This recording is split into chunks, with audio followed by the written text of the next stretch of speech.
Hey everybody, if you're a restaurant or hotel business, you know how crucial it is to manage costs without sacrificing quality. That's where FoodBuy, the largest GPO in the industry, comes in.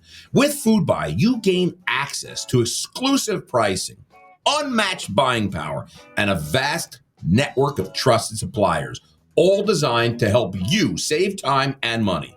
Whether you're running a high-end hotel or a bustling restaurant, FoodBuy is your one-stop partner to streamline purchasing and get the best deals. Want to see how they're changing the game? Visit foodbuy.com today and take your supply chain to the next level.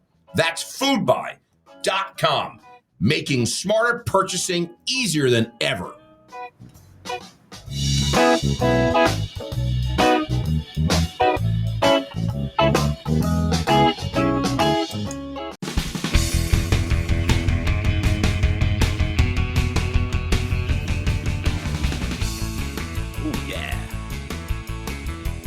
Live from QSR Evolution Conference in Atlanta, Georgia, it's the Hospitality Hangout, coming to you from the Ecolab Studios. High, about 46 stories up in downtown Atlanta. Ecolab, when the first name in food safety.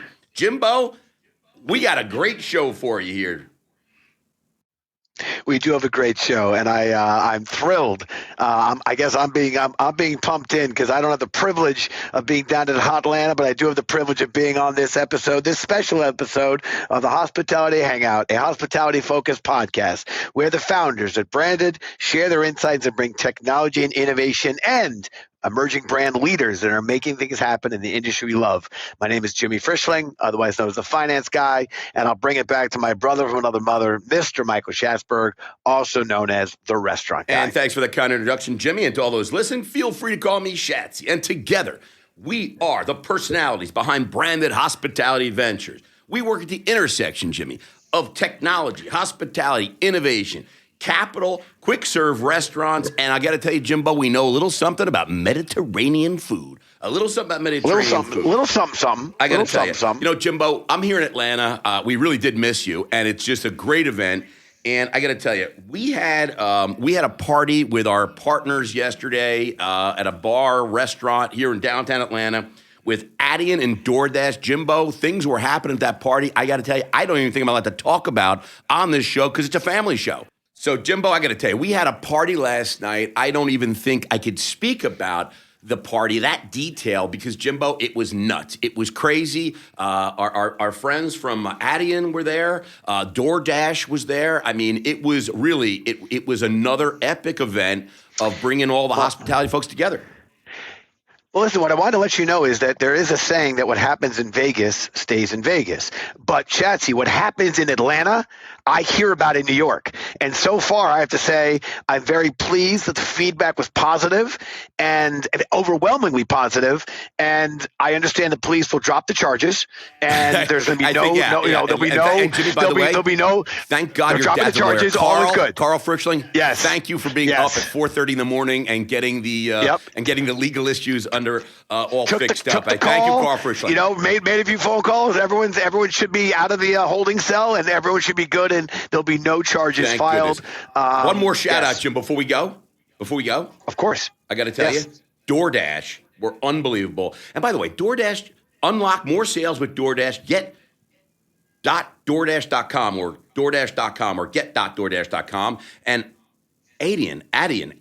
You know, Jimmy, it's a very hard, you know, I told Phil they should just change the name because it's so hard to say. But I got to tell you, it's engineered for ambition. Adyen.com.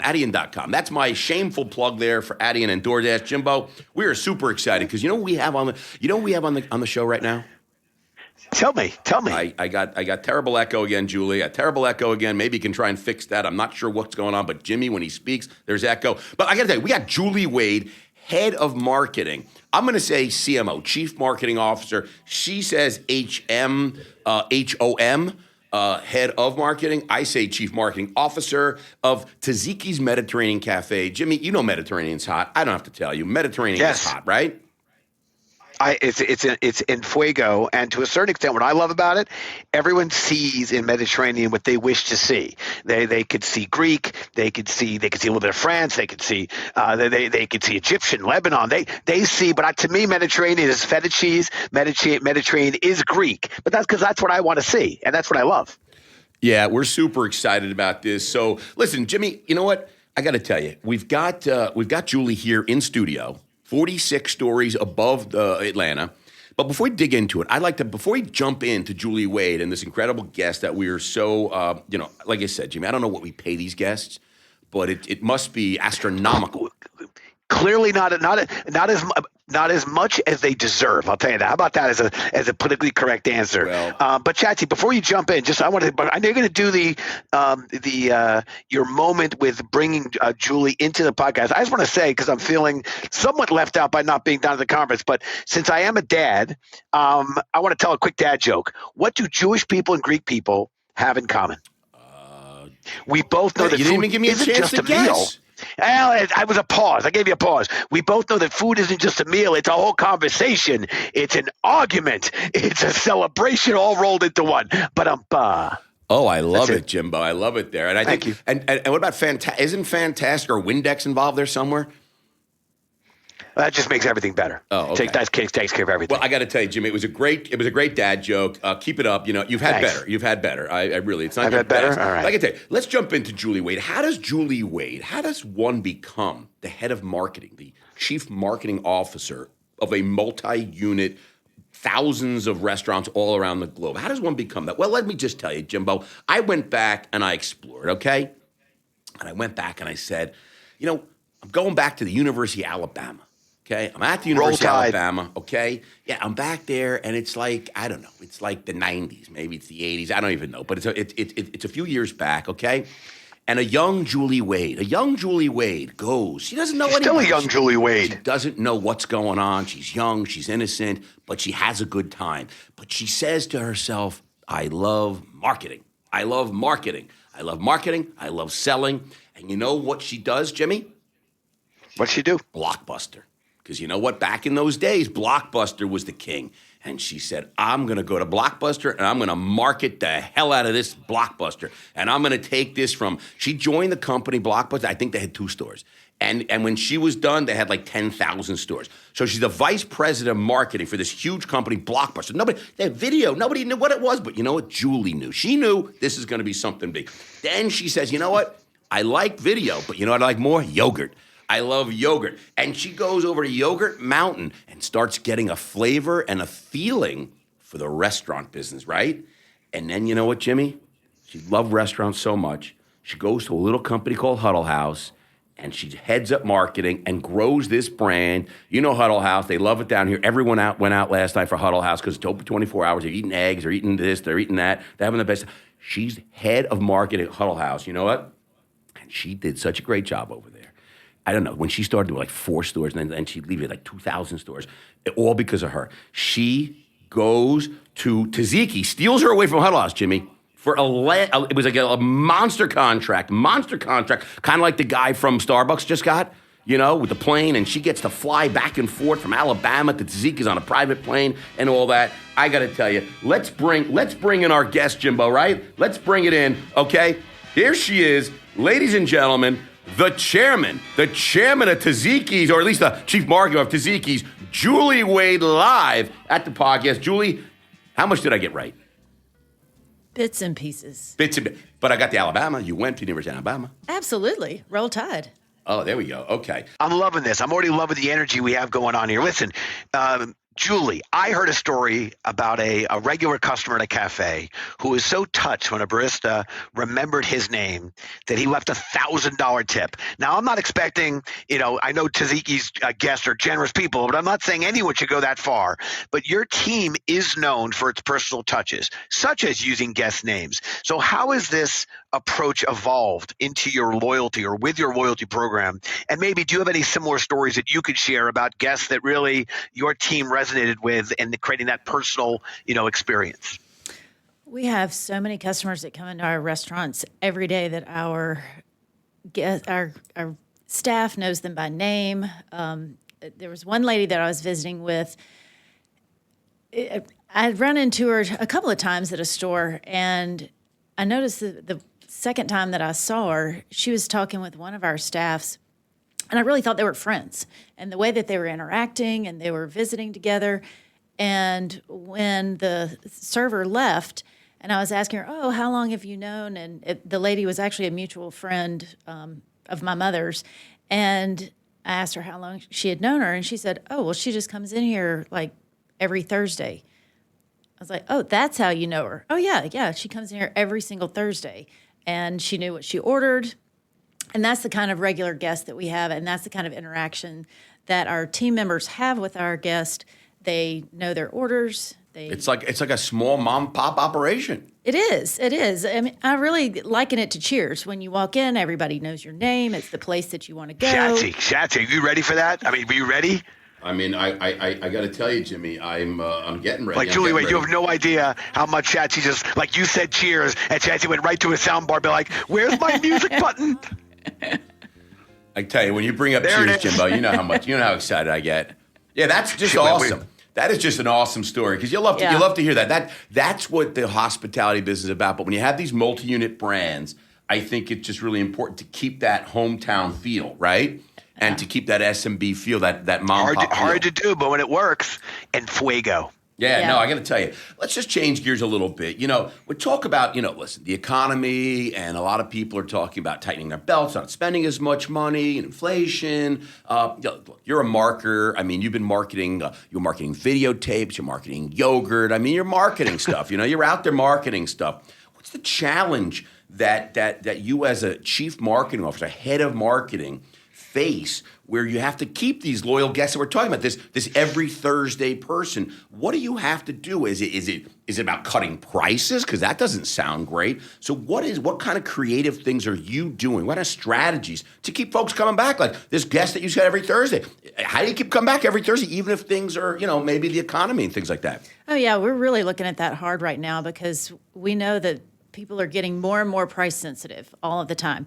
And our product is a really premium product. We are a quick service brand. Well, we're fast casual. So yeah, I like fast casual. Yeah, we're elevated fast casual even. So elevated, yes. So the items that we're serving are really what you would get in a more traditional full service restaurant. So what we're trying to do in our marketing and our branding efforts is really highlight the products, the quality, the ingredients. We use fresh ingredients, fresh produce as much as we possibly can. Everything we source from Europe, and our olive oils and our red peppers and the meats and the seafood and everything that we get is really the highest of qualities, and we want that to show through to our guests that are coming in. So we're really talking about the items that we're serving them, that these are things that you're not going to be able to get somewhere else for the prices that you're paying here. So if you have a choice of going out for dinner once a week, you know what? You're going to Taziki's because you know why? It's the best. Yep. Right? So I'm not taking that out of my diet. Maybe I won't go somewhere else, but I'm going there because it's the freshest and it's the best. Elevated. Yeah. Elevated. Yes. Elevated. Jimmy's going to use elevated in his newsletter this week. We lean heavily into tech for the industry, and we say we're operator centric. And as much as we're focused on tech and innovation, we also own and operate a number of restaurants in New York, and we believe this industry is about the food, the beverages, the people. It is about hospitality. We can be a tech-enabled business, tech-supported business, but I'm reading about how some restaurants are experimenting with like holographic menus and now AI sommeliers and whatnot. And I love that. Yes, Julie, you just made the same face that I made when I read these things. I'm like, you got to be freaking kidding me. Look, let me take that back. It sounds fun. It sounds maybe interesting, maybe a little gimmicky. But as someone who has her finger on the pulse of restaurant marketing, what are some of the emerging trends that you see that are really, they are tech trends, but they're sticking and they're shaping the future of guest engagement, things that are helpful to you and your business at Taziki's? Oh, personalized marketing is definitely the way that everything is going. People want to be marketed to specifically, right? Yes, where they are interacting, whether that is on their device when they're watching a show, if that's on their laptop or if it's on their mobile device or if it's on their television at home. They want to have either a text message or a push notification, an email. Everybody's different. Some people interact with email better. Some people interact with SMS. It's very different. And we've invested in technologies that allow us to interact with our guests the way that they want to be marketed to. So we have a long way to go on really getting there. That's the North Star that we're working toward. We've got some hurdles that we have to overcome with our own data and infrastructure and things, but that's what we're really getting to, and that's what the industry is going toward. And if we're going to keep up and stay there, then that's what we need to get to. I love it. Schatz, you ready for this? Yeah. Schatz, you ready for this? I'm ready, Jimbo. Julie Wade, head of marketing at Taziki's. Personalized marketing. Meet the guest where they're at. Boom. Jimbo, that is marketing gold. It's not me. That was Julie. That's what I heard Julie just say. I'm not, but I'm saying, Jimmy, it's marketing meeting the gold. guests where they're at. You're just reciting what she said, but it's marketing gold is what it is, Jimbo. Yep. Listen, before we get on gold. to our talking back, Julie, what's next? What's next for the brand? Where are you guys going? Where are you opening? What's the next market for you guys? Where do you see the growth for their brand? Oh, we've got a few new markets that are opening. Can you tell us? Can you share? Yes, Breaking I can. news? Kind of, Ooh, yeah. Let me keep some breaking news music then. This is live from the Hospitality Hangout, breaking news. This is coming to you live and just coming through the wires. Julie Wade, Chief Marketing Officer, announcing. Julie, tell us now, where are the new stores opening? We have one opening in Detroit, Michigan. It'll be our first store Hello, in Detroit, Michigan. Yes, Hello, Detroit. that's coming up in November, so very soon. And then the real breaking news is that we have There's more? Yes. New franchise group that signed in San Antonio. So that's going to be further expansion into Texas for us, which we just opened a store in Texarkana. We've got another one opening in Dallas in Is a few weeks. Texarkana in Texas or Arkansas? Both. It's both. But this hence the name. So what is it in the middle? Like it's like in the middle of this. It's like right through the street there, right there. I think there's a river that goes through there, if I'm not mistaken. Texarkana, I haven't been there yet personally, so Texarkana. I'm not 100% sure. But I think there may be a I'll river take or your something word that for goes it. Jimmy's through. never been there. Yeah. So We'll buy into it. Yeah, but by the way, we're going to give a shout out to our friends at the Texas Restaurant Association for recruiting our good friends at Taziki's into Texas, and congratulations to the Arkansas Restaurant Association too. Yes. I got to tell you, it was a joint effort, Jimmy. Both pulled together. Yeah, Jimbo, let's go right into talking back, huh? All right, well, let's jump into talking back. Julie, you clearly know that Chatsy and I are not wallflowers, so we could chat a little bit. We learned along the way that sometimes our guests have a question or two for us. So let's kick off talking back. We're going to let you ask us a question that might be on your mind about the folks at Branded. As I like to say, nothing's off the table. What if she has no Julie question? Wade, the She's like, I don't have microphone nothing is to yours. say to you. I don't care. no, I want to know what is the biggest failure that you've had, and what did you learn from it? I'd say this podcast.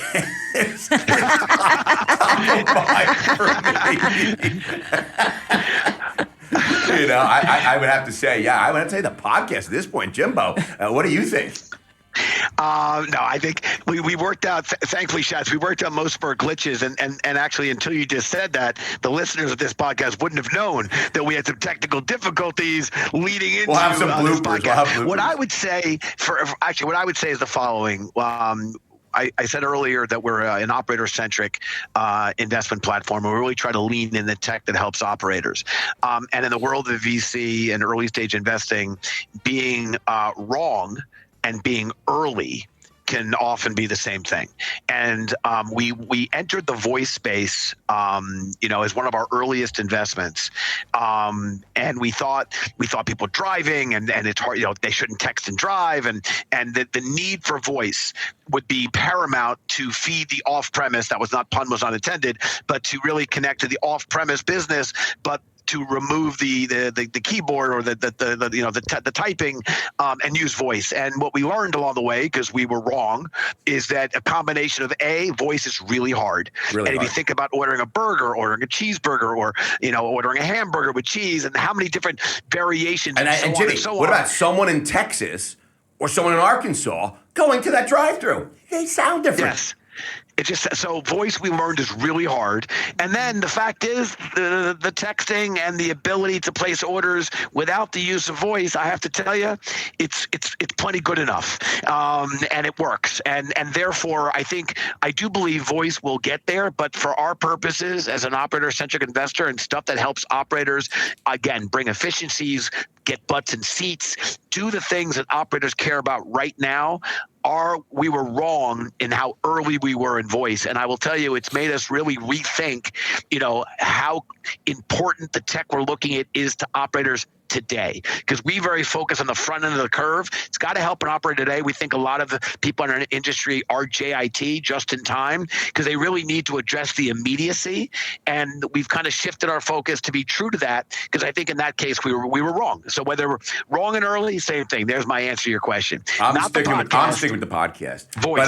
But I got to tell you, Jimmy, you are 100% right. People still come to me and say, "Oh, we've got a great voice solution," and I think, look, it's getting better and better and better and better and better, and it will continue to get better and better and better and better and better. But I know Alexa, Amazon, a little company by Amazon, which really kind of led the charge. Emma what? Yeah, Emma who? Emma? And I think they said they're rethinking their entire Alexa team and relaunching Alexa because most people, it's proven all they use Alexa for is it's setting an alarm, setting a reminder.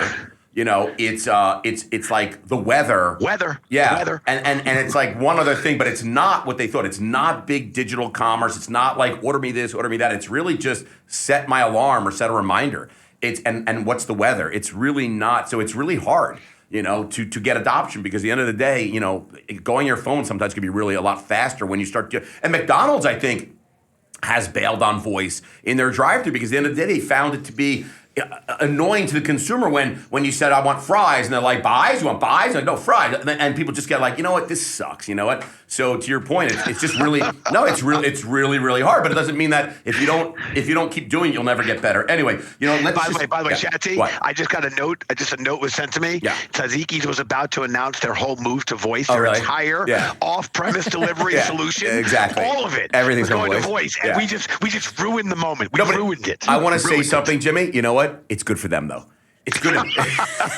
It's not good for me. Good for disease. You know what I mean? It's Mediterranean. Yeah, nobody can understand what you're ordering anyway. Hummus, almonds. It doesn't matter. Taziki's is not going all voice. No voice. Baba ganoush, Baba ganoush, and nobody knows what the heck you're ordering anyway. All right, listen, Jimbo, we're going right into branded quickfire because you know what? Due to technical glitches, we kept Julie here about 45 minutes too long. So I'm going right into a really great segment. It's called the branded quickfire. Julie Wade, are you ready for the branded quickfire Atlanta edition? Hit me up. All right, we're here in Atlanta. What's your favorite soft drink based in Atlanta? Is it Coca-Cola, Sprite, Fanta, or Mellow Yellow? Do I have to choose one of those? Well, you don't have to. You can come up with your own. Oh, Diet Mountain Dew. Diet Mountain Dew. All right, there. I like that, Jimbo. A little shout out. Look at the hat Jimmy's wearing. A little shout out to our friends at Pepsi there.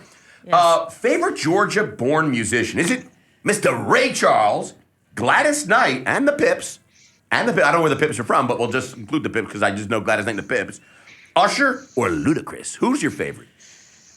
You can add your own. Probably Gladys Knight out of that group. And the Pips? What are the Pips? The Pips can go along with her. All right, I like it. All right. And the Pips. All right, here we go. Which Atlanta film TV show would you binge? The Walking Dead, Stranger Things, Atlanta, or The Vampire Diaries? None of the above. Designing Women. Was that from Atlanta? Boom. Oh, absolutely. Yes. Absolutely. Oh, Julie, how did our producer miss that? I mean, That is Designing Women. classic, Oh, my goodness. classic I love Southern that Julie television. Right in. Look at that. Yeah, she's right in a lot of this Great. stuff. Fun show. And it probably wasn't actually produced here, but it was about Atlanta, so I think that counts. That's it. 100% counts. 100%. True or false? The Masters Golf Tournament is held in Atlanta. No, it's not in Atlanta. No, it is not in Atlanta. Jimmy, where is it? Augusta. Yes. Augusta, Georgia. That is correct. You got that right. You win a big prize. We'll tell you at It's the end about of the show. an hour and a half from here, Yeah, but it's not in well, Atlanta. Listen, we didn't know how much you knew about Atlanta. That's why we're doing this. Yes. All right, here's where things get a little weird. Are you ready? We're ready. If you were to challenge Jimmy Rye to a peach picking contest as famous Georgia Orchard, first to fill their bucket wins, who do you have better odds of beating? Look at my hands. Look at my hands. I'm picking peaches. Hey, Julie, wait, before you give an answer to that, I just want you to know the Lane Southern Orchards are the number one orchard in the state, followed by Berry Good Farms, Dickey Farms, Jamar Farm, Lane, Pearson Farm, Southern Bell, Taylor Orchards. But now go ahead, pick. I mean, this guy knows a little something about peaches. Pick who's on top of their farming. I mean, pick who's on top of their peach picking. Yeah, and Jimmy likes peaches and cream. It'd be hard to pick between the two of y'all. I don't know who would pick faster, but I'm a Who little. would you beat? Don't make me pick. I don't know. Julie's a very nice person. You beat Jimmy. Yeah. You beat Jimmy. I'm not sitting I next heard to you it. right now. Shachi's sitting next to you. You could give it to him. It's okay. No, I think it's she okay. said, if I'm not Okay. mistaken, Jimmy, I think I heard she would beat Jimmy. All right, that's fair. Well, I got to tell you. Shachi, you deserve the win, my friend. You deserve the win. I mean, I got to tell you, they love him here. He's a hometown. The crowd, by the way, Julie, this live audience here, they've been quiet the entire time. Jimmy, you have no idea what's going on here. We got hundreds of people here. Thank you. Listen, this has been awesome. Jimmy, we got to get Julie out of here. She's got to go open up these stores in Detroit. She's deals to do. Yeah, she's got deals to do. So let's just thank Julie Wade for being a guest on the Hospitality Hangout. It's great. Julie, thank you so much. We appreciate everything you're doing and excited to continue to see the continued growth at Taziki's. All the best going forward. Yeah, thank you, Julie Wade, Hospitality Hangout All-Star guest. Thank y'all for having me.